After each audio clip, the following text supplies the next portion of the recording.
Honorable Andrew Ssenyonga ngono yeegwanyiza entebe y'obubaka bwa Paalamenti obwa Mukono Municipality alabudde ab'ekika mu kkubo lye ssaako n'abo bonna abamuvuganya nti beesibe bbiri kubanga kati asumuludde kampeyini ze ez'omu lwatu nga zino agambye nti si za kuleka muvuganya yenna ng'akyayimiridde. Era ndi wano bategeeza nti nzija essaawa yonna. Era essaawa yonna okuva kati bagamba ki endogoyi egenda kusituka. Andrew Ssenyonga okwogera bino abadde asimbula eggye lye nga lino ly'abavuzi ba boodabooda okuyingira field okusagula akalulu n'ekigendererwa eky'okuzuukusa bannamukono okubategeeza nti kati empologoma ya Mukono etandise okuboggola.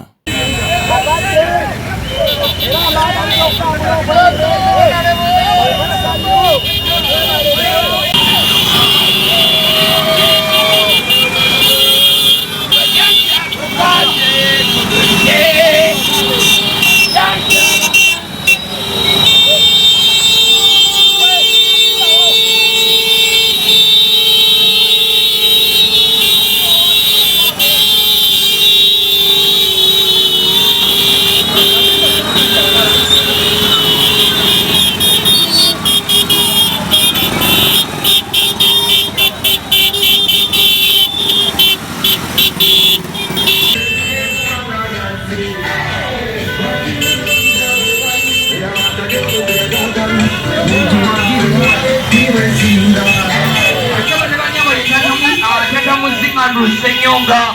ayabalamusaako abeebaza bye mukola mwenna abasaba obuwagizi bwammwe ennaku z'omwezi nga 15 ku mmeeza ey'okubiri Mukono Municipality Tata Musu Tata Muzingo Andrew Ssenyonga amantu obutakuba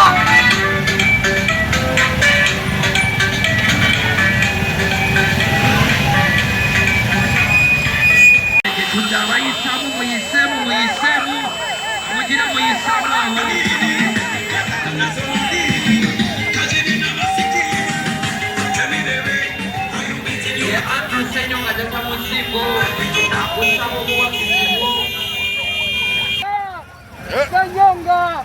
tulonde Ssenyonga wonna akabonero ssaawa. Ono ategeezezza nti okuva kampeyini zibwe zaggulibwawo akalulu bulijjo akanoonya nju ku nju ng'era eno enkola emuyambye nnyo okuzuula abawagizi be abamuwagira ebyaddala ssaako n'okutuuka ku buli mulonzi okumunnyonnyola manifesito ye wabula kati katandike okuyisaamu eggaali ne vayibu eya waggulu ayongere okulaga nti ye nannyini vayibu. Bino byonnaku olwaleero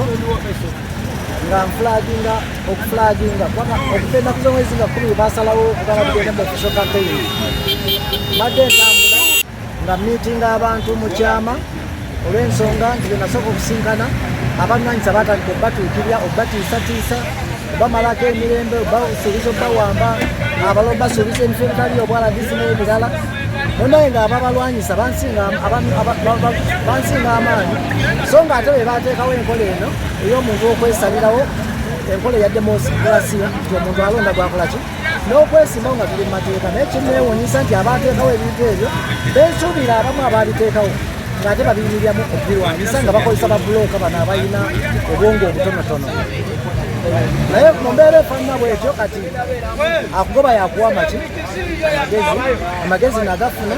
nagenda nembyulinga system ebyalo byonna nabimaze era byonna ebyalo mpezaako abantu 15 n'abasukkawo abatudde eyo nga tiimu Ssenyonga Andrew nazimaze. Kati ku ssaawa zino manyi nti abantu bagenze balimbalimba abantu Ssenyonga Andrew taliimu so nga bano abalimbalimba abogera ebyekinafu olw'okuba ne bagamba bamanyi nti Ssenyonga wa vibe era nga ne vibe tebaziraba ku street ne batuuka okubeera nga baagala babikole ki babirowooze nti bisufu so nga ate badde bandeetera ekikemo ku kaseera okubeerawo bantandike naye ng'ate nekyembaddeko kibadde ky'amaanyi era nga kikulu nnyo ekyokubuildinga system yange. Ababoodabooda ba Andrew Ssenyonga batalaaza ebyalo ebiwerako mu kibuga ky'e Mukono wakati mu kuwaga nti ku luno Ssenyonga alina okutuula mu ntebe.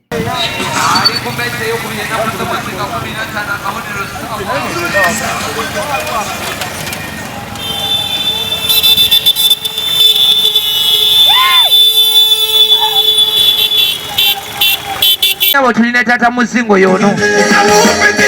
Andrew Ssenyonga abasaba obuwagizi bwammwe basebo ne bannyabo akabonero ssaawa ye Andrew Senyonga Tata Muzingo awewera obugalo yali abatumirako akyalimu obukosefu butono naye essaawa yonna tujja kuba naye Tata Muzingo Andrew Senyonga kabonero ki Andrew Senyonga MP Mukono bamwe akalulu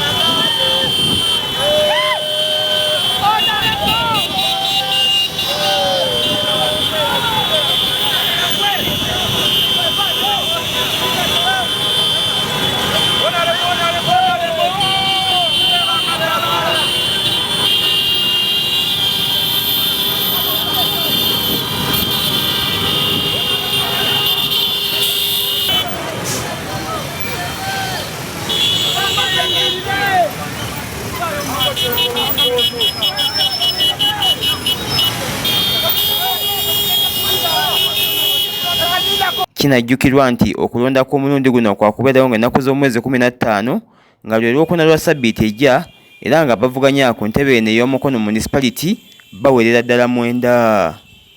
Nze Mukibi Samuel Kebo.